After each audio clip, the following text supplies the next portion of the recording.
furry is something we are having fun, and it could be a lifestyle, sure, but it's also a habit, a hobby. If you strip furry away, and if you got nothing, that means all your life as you spend on furry, you're kind of not focusing on what's happening in the real world. I agree. I think those are strong words, and those are true words.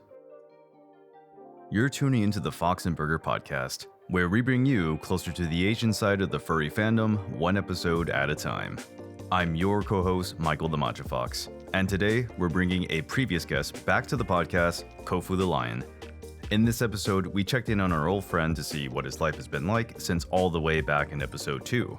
We discussed which local cons and events he's been to and helped with in North Carolina, the time he brought his sister to a Taiwanese fur con, and his future prospects in professional development. We're really excited to talk with our returning guest, Kofu. So sit back, relax, have a biendang, and enjoy the episode. Okay, welcome Kofu back to the pod. Thank you, Michael. It's been quite some time when I got on the podcast, even though we just saw each other. Yeah, it's been quite some time. I think it was like, oh my gosh, it's been about like 3 years, I think, because we started the pod back in January 2021. And so it's about to be a full 3 years since like we've started the pod. And as you know, well, as our audience hopefully knows, you were the first person to be on the podcast. So it's really like an honor to have you back again. We wanted to bring you back because we wanted to know about like how things have been since we last met you, since we last interviewed you back in 2021. Gotcha. We want to know like what's been going on in your life, and then also just maybe talk about like Infurnity 2023. You and I both attended Infurnity, so you can tell us like about your thoughts about Infurnity, and then kind of like the last thing would be like kind of like your adventures, like your life in America, like has it changed, how do you feel, and maybe a little bit of comparison and contrast with like how like Taiwanese conventions or how Taiwanese furs act and behave. Sure. So, wow, it really has been a while since we last talked on the podcast. I actually had to keep notes of what I actually did because a lot of it was gone, you know. Yeah, I hear you flipping through your notes right now. It's so, I wouldn't say frustrating, but like, oh, what did I do yesterday? I don't know. Let's just do more things today, you know? Yeah. So after we talked, I actually cleaned up my parents' house and sold it. Buying and selling was not fun. Oh, wow. It's part of adulting, I guess. I get to experience part of it. It's like the home back in Taiwan, right? We still have home back in Taiwan, thankfully. That's where my mom and my sisters are right now. Oh, so you're saying you sold your home, like their home in America, or? In America, yes. Oh, okay, gotcha. Yeah, but I live in a different city, so I had to go back and forth whenever I have time to move things and getting things taken care of, you know. Right. Same year, around April, May-ish, we had our very first gathering of local furries that I'm very close with. Upon then, we haven't seen each other in person for, you name it, the duration of pandemic that people are supposed to keep distance, you know? That was very good to see each other again in person and talk and have a drink. And after that, Michael, I have a question for you. Yeah. Do you know Aina, or do you think your audience know who Aina is? I know who Aina is. I remember he's that one Taiwanese fur who studied he did his master's in the U.S. But would you like to briefly introduce him? Sure. Yeah, just as you said, Aina is a study abroad student who is an engineer, came from Taiwan. He's a blue angel dragon. So in May, I believe, at the end of his turn that year, he wanted to find something to do. So he came down to North Carolina and visited me. And at the time, because we're just coming out of pandemic, there's pretty much nothing to do nearby where I live. So we drove down to Georgia further and went to a Renaissance fair at that time. At the time, Aina never been to a Renaissance fair or know what to expect. So everything is pretty much new and exciting for him. Not only that, we also met up with some other furries who happened to attend the Renaissance fair at that day. So we teamed up together. Yeah. What year was this again? Like the Renaissance, was that like in 2021 or was that last year? That was 2021. Gotcha. So Aina came to like go see you guys. Like he drove over there. Correct. Well, people who knows about Aina, he drove. If he has a car, he'll go anywhere and everywhere. Yeah, true. What else has been going on in your life? So like you met Aina, but like what about like conventions or like what else have you been doing? Somewhere between summer and 2021. Right before I went to preparing for my very first big con that year, my mom got into an accident. So I had to be back in Taiwan for roughly 2-3 months. I'm not sure, have we actually met or talked during that period of time, Michael? But I was in Taiwan. I can't remember. Yeah, that was 2021. Yeah, I was there for about roughly 2-3 months, but mainly dealing with family stuff. Mm-hmm. But at the same year, I think that was when BOFC took place. People told me that was the very first con that happened after pandemic. I'm not sure if that's true or not. I can't remember either. But yeah, I went to BOFC right after Taiwan. That was October 2021. Yeah. There was a lot of people. And maybe because people haven't seen each other for a while, it was pretty weird, you know? Yeah. Isn't one of those cons where they said like you had to be like fully vaxxed and you had to like wear a mask, I think? I think so. Yeah. At least for that year, I remember that was like a big thing. Like they said you had to show proof that you got like fully vaxxed, not just like one dose, but like I think it was 2 at the time. Yeah, I believe that was the case. Yeah. So that became a requirement for a lot of conventions at that time. But the really one thing that's kind of weird is because I believe after people haven't seen each other or having normal social interactions on a regular basis, this was the very first big con that people went back to. And yeah, I feel a lot of people weren't exactly sure how to interact with each other. So even though we all had a good time, it's also kind of awkward just warming up when people seeing each other in compared to like if you haven't seen a friend for a while in a normal situation, you catch up pretty quick. Yeah. As you know, I live in North Carolina. We had our very first convention, very first local convention nearby me. What's that called? It's called Bewhiskered. BEWHISKERED. It's a very long word. Whoa.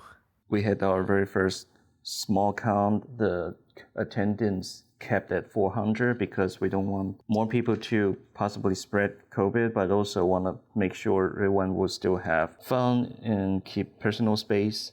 So, and that was what year again? 2021 or 2022? That was at 2021. Oh wow. Yeah, a lot happened. Congrats. Oh wow. Sure. It was successful, and coming to 2022, yay, finally, last year. In the mountains, we also have another regional convention called Blue Ridge Fur Fest, short for BRFF. That one happened in Asheville, North Carolina. And then after that, I did some regional Burning Man stuff, not the thing at the Black Rock City. The regionals are just kind of like small furry cons that attendance is a lot smaller. The cultural and the vibe may be slightly different than the big event, but the concept is still there. You go camping and then hang out with people and enjoy each other's company and provide what you have, that kind of stuff. I've never been to a single Burning Man, but like it doesn't really seem to be my thing, but I wouldn't mind doing anything Burning Man related like at least once. Like whether it be the regional or the big one, like yeah. Yeah, it's a really weird, not weird. I hate to use this word weird because it makes things sound abnormal. But they are surrounding by the idea that if you have something to bring to the table and let's enjoy each other's time together, let's do it. And also when we do that, we don't need to rely on each other's support. We support ourselves. That kind of concept. And I really liked it. Okay. And then AC, Anthrocon, went back in place, happened 2022. And I was so excited. I met KK Flip that year, and he was invited as a guest of honor. I saw him for the first time at Furry literally just this past weekend. He was the GOH for Furry. Nice. that like I never met a guy with that many followers like in my entire life, if I'm allowed to say. But he still seems down to earth. I didn't really talk to him, I just really saw him. I was a super sponsor and there was like a meet and greet, but at that time I think I was having dinner, so like I basically missed out on like the one chance to actually get to talk to him a bit more. But anyway, Yeah, like you said. next time, I guess. Oh, you're missing big, Michael. But he's like you said, he's really down to earth guy. I don't know if he thinks himself a furry or not. If not, he's very much furry adjacent. Yeah. So when he showed up at Anthrocon, he was actually really, really excited. He was really down to earth. When I work at AC, so I had a chance to have dinner with him. So, but like dinner is not sitting at the same table, just like everyone sitting in their own table. But I took my chance and went up and talked to him. I really was just want to introduce myself and say my gratitude. Like, hey, I really appreciate what you do online and what you said to people in all sorts of different community, because he's not only interacting with furries. And I thought he would just like, oh, I thank you very much, and then move on. But no, he sit there and start having a conversation with me. And he said his English was not great at the time. I would call that BS. He had a full-on conversation with me, and that was really great. It's like, so appreciate how the fandom receives him and how he's able to be more of himself, just hanging out in Kofu. Yeah. That was so great.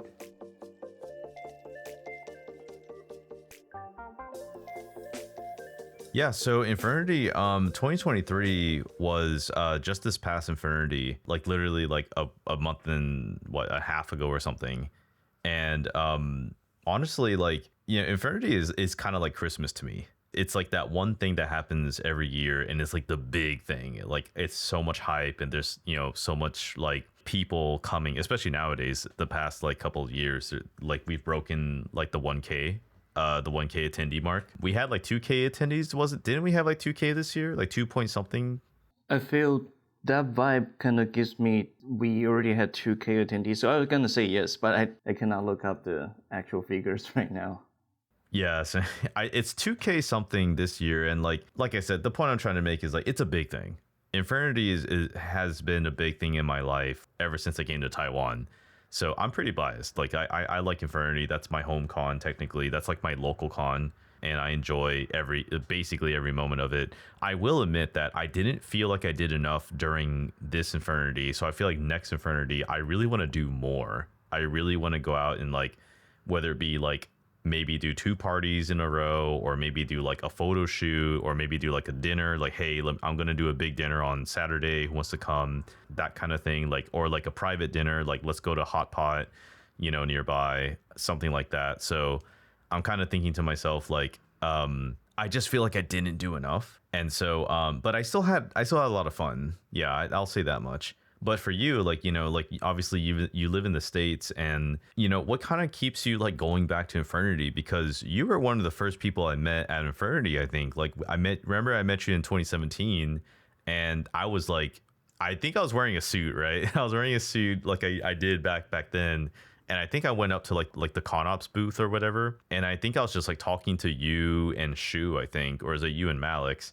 And then like we just kind of like talked a little bit. But like, anyway, the question is like, what kind of keeps you, you know, going back to Infurnity?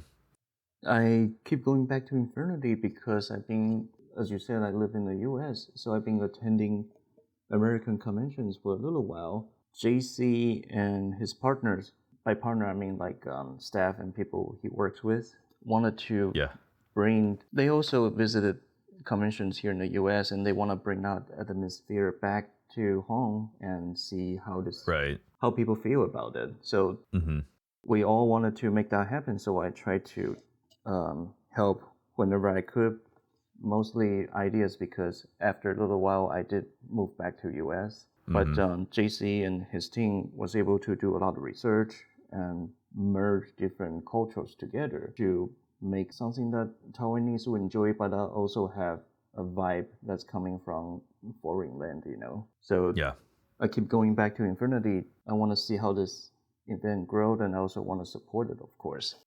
Yeah. I was still pretty blown away by like, the adaptation and the change and like the effort that everyone, on the staff and volunteers that they put in to create the thing called Infurnity. That's one of the things that keeps me like going back, like the efforts, the dedication, and like the willingness to like learn, the willingness to change. And then the second thing that keeps me going is like my friends. Like it's just the two main things for me. You're right. Having event that creates a reason for people to gather. Consider we're living in a time that time and energy need to be spent on the spot. So you want to go to one thing and see everyone. I think convention is perfect for that. Could you tell us like a couple of like interesting stories then, from Infernity this year that you are able to share? This one might be a little hard, actually. Or at least maybe one story. One story. Yeah, I can talk about my sister a little bit. So many of you may or may not have met her, but she was at Infurnity this year. Yes, I remember that. So the reason she came along is because we originally have a lot of people coming to Taiwan for Infurnity, but in the end it was just me and my roommates, Kibat and Vignette, and we still have one extra spot in the room. Originally, my roommate and I agreed to just keep it, and we can have our own space and just chill. We don't have to deal with anyone that's not everyone knows about in the room, Then, well, my sister doesn't seem too object with my hobby, so I'm like, let me ask my roommates and my sister if it's okay for them to meet and for her to go to the con. She said yes. So she came with me from Thailand to do Infurnity, and before then she never been to any furry events. All her knowledge. Wow, I guess she has never been to like a real fur meet or like a real fur con. Correct. It's I guess it applies to everyone. Like if you know your family isn't interested in subcultural or nerdy stuff, you don't want to bring them into your world because it's a big risk. Someone else impact your private life, right? Yeah. So she doesn't object the idea, and she knows I'm a furry. She actually have fursuit head made by Long Long Dragon X2. Oh my gosh. It's a tiger head. She has a tiger head. She has a tiger head from Long Long. Interesting. Maybe you can flash it on the screen if you can send us the picture for that like later. Yeah, if there is one. Yeah. We actually have 1 or 2 photos. Yeah, that'd be great. So like the audience can see like what we're talking about. Right. So I had to explain to her what this culture is actually about, and she have her own perceptions like from an outsider. So it's interesting to know that even though someone who may have some idea about what we do, what do they actually know about, maybe a little different than what we practice. Yeah, exactly. It's not every day that you bring like a family member to a furry convention, and then it's really nice that family member is not like weirded out by the thing called furry. Yeah, and she's really eager to participate. She follows me everywhere I went. Maybe it's a kind of parental thing, like I want to make sure my little brother's okay. But she was definitely open to the idea of checking out everything when she's able to. Yeah.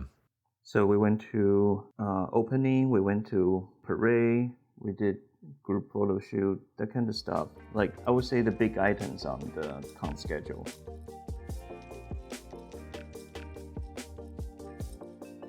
What do you think, sets Infurnity apart from other cons? I think we asked that about like JC.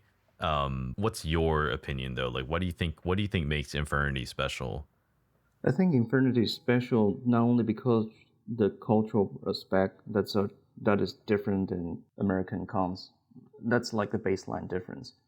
But I think the big difference is that because people in other countries such as US or maybe Europe, people can take a length time off during work hours, like you take PTO away from your job for 2 or 3 days, sometimes even a week or 2. From my understanding, that's not quite an option for people in Taiwan. Or rather, people will save out their, I think they call it 特休, in our term it's PTO.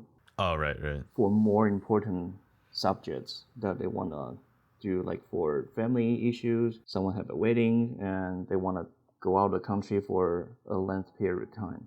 That counts harder for Taiwanese. So in the US, we can just take few days here and there without restrictions. In comparison, Infurnity, people go to Infurnity and other furry events in Taiwan, they have to actually save up their time off to make this happen. Right. So I think for people able to do Infurnity, it's really big because people need to save up for it and need to sacrifice part of their vacation just to make this happen. Yeah. And of course, the vibe Infurnity carries, I think it starts with we only have one schedule and everybody do this one thing and that's it. And progress into like we have a variety of things to do within given time. So that's very normal for American cons to do. Like in an hour, there will be so many things happening on the stage in different panel rooms. But that wasn't really an option for Infurnity and other Taiwanese events until recently. And I think that opens people's mind and idea. Not only you're on a crunched time this weekend, but you also need to pick the very one thing you need to do at this particular time. Some people have been to a convention long enough, they will just start seeing friends and go out for a meal or drinking and party and don't do anything con related. That has that has happened a lot in American cons because that's what they go for. And Infurnity, that almost sounds like me. Well, almost. I would say that's for experienced con attendees start venture in that direction. But for Infurnity, because everything is still kind of relatively new and fresh, even though people have done one thing that may have been recurrent for conventions to happen, such as a parade, photo shoot, and other stuff that become a tradition at that particular convention. People still make time to attend those instead of like, okay, we're just going to do our own thing, and then whatever happens at con, that's not our business. So I think that's a really big different mindset between people going to US cons and versus people going to Infurnity. Yeah, but I have a slightly different angle I want to take with this question. I think I want to say that like maybe like the interesting thing that Infurnity does is like it's trying to provide like an American con experience and bring that to Taiwan. I think that's what sets it apart from other cons in Asia, from what I can see at least. I think that's what JC said to me like in the interview we had with him like a year ago, I think. I think we can nitpick and we can kind of look into the details about like what makes Infurnity like special on its own. But I think the mission is special. I think the mission is to provide like a US style con experience and bring that to Taiwan and bring that to Asia technically. And I appreciate that. I don't know if Infurnity is actually similar to a US con. I think that's a discussion for another time. But at the very minimum, I think that's what their mission is, as far as I know. Yeah, I think you're right. It's kind of like you try to bring a vibe into your culture and then trying to mishmash and see if it works out with the people you're with. And if it works out, then great. Our people are able to accept the idea and hang out in a US kind of styled event. And I'm glad it worked out. Yeah. This next question actually is about you. It's about your background. We know that you have left Taiwan and we know that you became a U.S. citizen. When did you actually become a U.S. citizen? So I became a U.S. citizen when I first came with my parents in 2002. That was a while back. So you've been a U.S. citizen like over like 20 years, was it? Yeah, I think so. Well, there give and take some years I spent back in Taiwan as well. So I would say probably 50-50 at this point. But from the point you were born to the point you can remember things, you do really count that. Yeah. I mean, like, when did you become like a naturalized U.S. citizen? That's probably about 2007, I would say. Oh, wow. Okay. Gotcha. So it's been some time. But I mean, like, what was the reason, like, why you wanted to do that? Because, you know, you were born and raised in Taiwan. Like, was there something more interesting in the U.S. or like what reasons did you have to become a citizen? I came here with my parents and I was still underage at the time. So I didn't really have a say in family decisions. So I just came along. Right. And after I did my school, I started knowing more people over here, I start seeing here more like home, I guess. This is a Yeah. really weird way to look at this because after this Infinity, I definitely had crisis trying to call which place is home. And a lot of people online told me like, why not both? I'm like, okay, I can certainly do that. Yeah. Yeah. But I like here more because I kind of already grew my roots here and I know the places, I know the people, so it kind of naturally for me to stay here after school. For you, did you find it easy to integrate into American society? For me, it was I would say a little difficult to begin with, but only because I was pretty much fresh off the boat. So much same to you when you came to Taiwan, it probably was a little For sure, difficult for as well. Yeah, no, you're right. I think I've told you several stories about, integration in Taiwanese society, and it was very hard. Yeah. Yeah, it was not easy, but I didn't have to grow up and did the most difficult part being in elementary school, middle school, high school here, because that's when people find differences between each other, they bully the heck out of you. But I came Yeah. here as a high school graduate, so I went straight to college. There's still some kind of bully happened, but not so much in a I'm gonna beat your ass, that kind of attitude. Yeah. More Yeah. of like, well, we're different and I don't like you. That's that kind of differences. So may not Yeah. qualify as a bully, but we quickly outgrew it. And when I went to actual college, because I started with community college, when I actually went to school and people have actual important matter they need to focus instead of everyone else, Yeah. Yeah. whole attitude changed.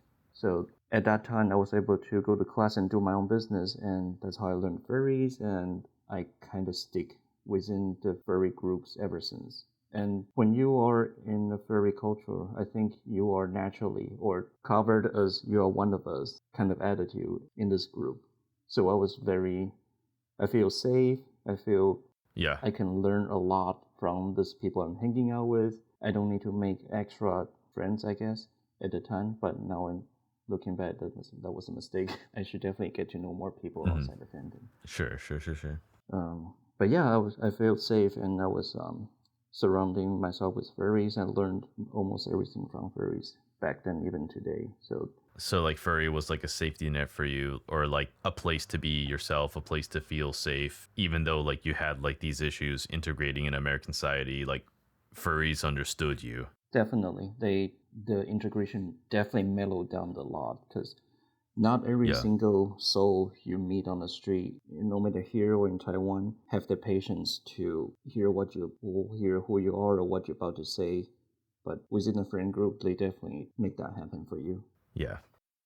Do you feel that there is like a difference between like Taiwanese and American furs? Like do you see any perceivable differences? Of course, I would say mostly based on how people grew up, each country and grew up in different culture. So each individual is different, of course, but overall, if you're living in a country versus another, Yeah. your adaptation of you as a person now will mostly came from what you learn about around you. So if you grew up as an American kid or Taiwanese kid, you basically behave and think differently. Of course, so that kind of goes back to like, we're talking about American first, Taiwanese first, or just American kids and Taiwanese kids in general, you know? Yeah. I kind of agree. Like I feel like in general, like I think JC said it very similarly. Like when you're saying Taiwanese furs and American furs, I feel like you're kind of just saying like Taiwanese people and American people. Like if you're trying to say like, what do you think the differences are? For example, if you on your day off or you after school, where would you go and what would you do? The answer will be very different no matter who you ask between a Taiwanese person versus American person, whether they are furries or Yeah. not. Furry, I think, is just put on a subculture label on someone's forehead. But for things they do, they can be very limited. When you're a student, there's not much to do. Mm-hmm.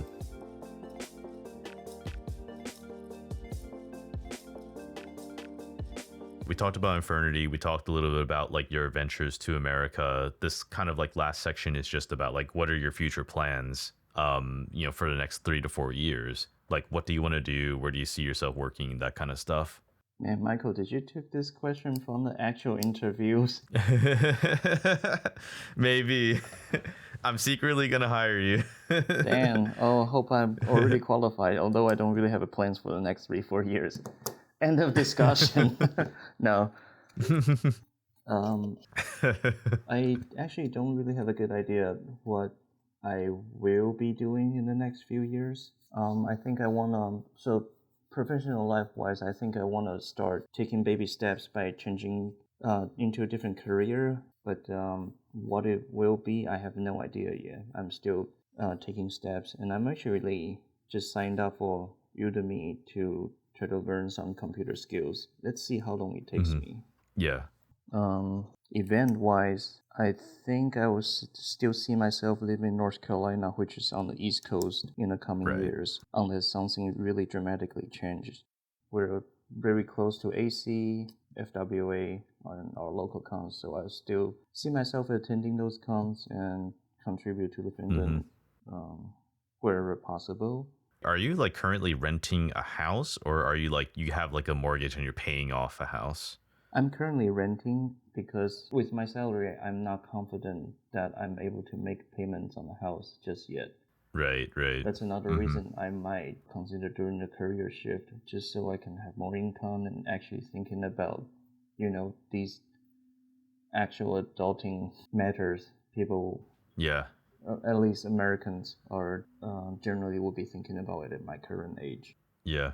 I'm approaching that age. Like, I just got hired as a news writer and editor for Taiwan News. And so, like, I'll finally start earning a paycheck and thinking about things like, okay, mortgage. Am I ever going to be able to afford to buy, like, an apartment in Taiwan? Or do I just, like, rent and then I just go back to America? Like, I have to start thinking about, like, mortgages. I have to start thinking about, like, healthcare, the health of my body. I have to start thinking about like medical expenses in the future if something were to ever happen to me, God forbid. And then I have to think about like investments and retirement. So it's like, all this adulting stuff. It's scary for me. I'm a late bloomer in life. Like a lot of my friends, I feel like they figured all these things out like 5 years ago, but I'm still here struggling. By your friends. So I know how you feel. Yeah. Yeah, get new friends. No, not that, but I mean, by your friends, did you mean like people who are on the U.S. end or back in Taiwan? Yeah, on the U.S. end. Yeah, like mainly like my high school and college friends, like the people I did my education with. Like my high school friends, some of them have been working for like 5+ years, like because they started working after college. So when they were like 21 or 22, like they already had like full-time jobs.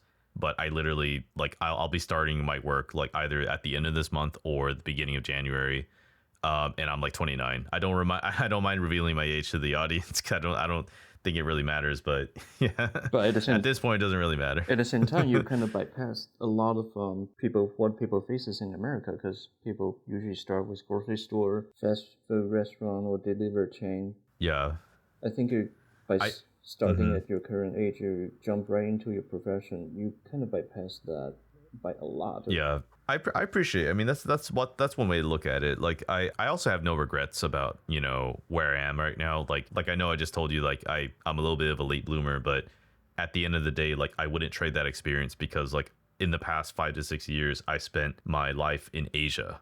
And I've been traveling the world. Like like I said, I just got back from Malaysia like a few days ago.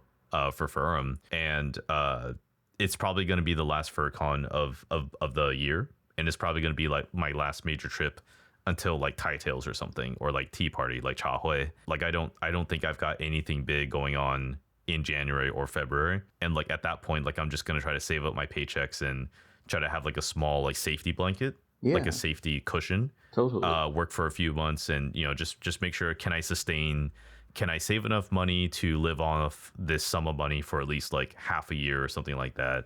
Because if something goes bad and I'm unemployed, well, I'm gonna need money. So like I have all these things to think about. But anyway, it's crazy. I talk to you and like I always feel like you're my senpai. I think I never told you that directly, but I guess that's my confession. I always feel envious because like I feel like you're a very independent person. You're doing a lot of adulting. I feel like everyone here in Asia loves you. Like even Polar, like he doesn't even live in Taiwan, and Polar says, "Oh, I miss Kofu." I'm like, "Yeah, I miss Kofu too." Oh no, but Kofu. I mean, JC misses you. Like Langye. Like JC like misses everyone. me. Oh my god, JC. I'm pretty everyone. sure JC Zilvin probably misses you. I like. I'm pretty sure people from JMOF miss you. Like. Yeah, you are someone who's like you are like known in like both like the US and also in Asia. It's like crazy. It's so funny though, because I You probably think you're just a lion, right? Like, oh, I'm just a lion. I wear a Hawaiian t-shirt. I go to I'm just cons. a dumb cat. I try to get along with everyone I meet on the Yeah, when I can, and I definitely met sure. so many people, so many kind souls over the years between different Yeah. places. And if you want to call someone senpai, I think every single person you met back in Taiwan, they are more qualified to be senpais than I am, both in the furry fandom and also in the real world. Long time ago, I kind of told myself if I am someone who gets to know people, then I'm doing okay. But if people knows me, I don't really know, then that's not really okay. And Sure. That's a very interesting way to put it. Yeah, I like that though. right, that means if you're just known or if you are actually making friends. That's my opinion. Yeah, I agree with that. I would say that it's better to like, actually know the people you interact with. Yeah, and make real friends. But I have a really great respect towards everyone, really, because outside the Yeah. fandom, we had a friend who is passed away now. His name is Zoop. He came from Hmm. Australia, and a long time ago, when we had this similar conversation, because I was very insecure about my income and who I am at the time, Yeah. he said, if you remove furry, if you take the mask of furry away from you and you got nothing else, you need to be very concerned. That means Yeah. Yeah. furry is something we are having fun, and it could be a lifestyle, sure, but it's also a habit, a hobby. If you strip Hmm. furry away and if you got nothing, that means all your life as you spend on furry, you're kind of not focusing on what's happening in the real world. I agree. I think those are strong words and those are true words. So I think if you strip furry away from all the people I've met, they all have pretty decent and solid professions. They are mastered in life, and they're also very good at interpersonal communication. That's how they're able Yeah. to make friends, not only me. I really just have like one last, question for you for this episode. Will we see you at Infurnity next year? Dungeons and Dragons. No, what was it? Dungeons and Dragons theme, right? Like, was it Infernity's Gate? Well, I have to tell you, I don't have my dice ready, so I cannot tell you if I rolled a 1 or a 20, so we will see. I everyone was so hyped. Do you remember that? Like oh, I gotta go find a picture and like show it on the screen of like when the big reveal for Infernity's. Well, it was like a Baldur's Gate like pun. It was like Infernity's Gate. Infernity's And Gate. then like, yeah, it was something like that. Infernity, and then like, surprise, like me and the translation team came up with it. I think Zilvin was the one who came up with the idea, and then the translation team just confirmed it. So the real, MVP is Zilvin, I would say. Nice. And then everyone was so hyped. Everyone was like yelling. Like, I mean, people do that every year, but like I felt there was like more people hyped up for next year. And it's just, I honestly felt like, dude, this is awesome. Like, I've attended so many FurCons. I mean, just like you probably attended so many FurCons that you can't count. Like, I've lost count of the FurCons I've attended, and I'm like, I really felt genuinely like excited for Infernity next year. Like, I want to do at least like one party and like one big dinner, and then I think I'd be happy. You just want to And do a little more. yeah, basically, yeah. Like I'm really hyped for that. I'm probably gonna be at Infernity next year. Like, even if I'm like, I'll just get the pay time off and all that. Like, I'll plan ahead. But I am definitely looking forward to doing like two big things: a big party, a big dinner, and then like maybe a third thing if there's time. Gotcha. But yeah, like I'm pretty hyped for that. I would love to see you at Infernity 2024. I get you. I would love to as well. And one thing I do want to steer back into Infernity, why did I attend this year, is because I really adore the idea of having Taiwan as the theming for the con this year. Well, delayed it 2 years, basically. I feel as growing up in Taiwan, I still see myself as a Taiwanese living in a foreign land, even though I'm calling American home right now. I feel very attached to this thing, so I want to be here because I want to be considered as part of it, you know. And I really glad I did that, and overall, people from different parts of fandom collectively provided a very unique furry version of a Taiwanese experience for foreigners. Yeah. And I really, really enjoyed that. I'm pretty sure a lot of attendees coming from outside of Taiwan feel the same way as well. I think the theme this year is great, and again, the theme we just had this year was great, and I'm glad that you were able to make it and represent Taiwan. You know, like give people like a slice of Taiwan. Yeah, I think we all contributed to that. You too, Michael. Even if you, I hope so. Yeah, you are a big force of introducing people haven't experienced or heard of Taiwan into this land, and you're making me blush.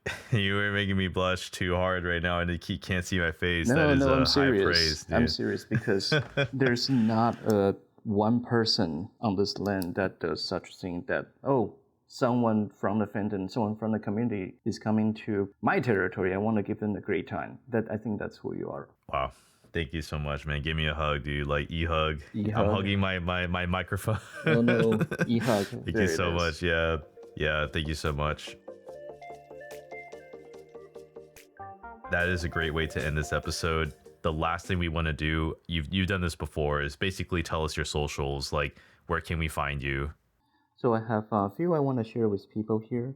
First one is Blue Sky, because Twitter's going to unknown places right now. My Blue Sky is at Kofu Lion, KOFULION.BSKY.social. And I still use Twitter, or you could say X, as of today. It is KOFUKITTY, Kofu Kitty. And I'm gonna also plug in two other socials here to help promote them. One is Bewhiskered, the conventions I'll be working for here local to us in North Carolina, in the Triangle area. The Twitter for it is BewhiskeredCon, BEWHISKEREDCON, BewhiskeredCon. And the other one is Papa Bark's AOS, a charity that I didn't get a chance to talk about, maybe for a later time.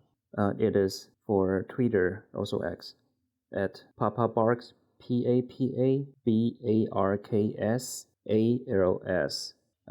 Those are the social I would like to share at this time. And I guess until we talk again on the podcast again, Michael.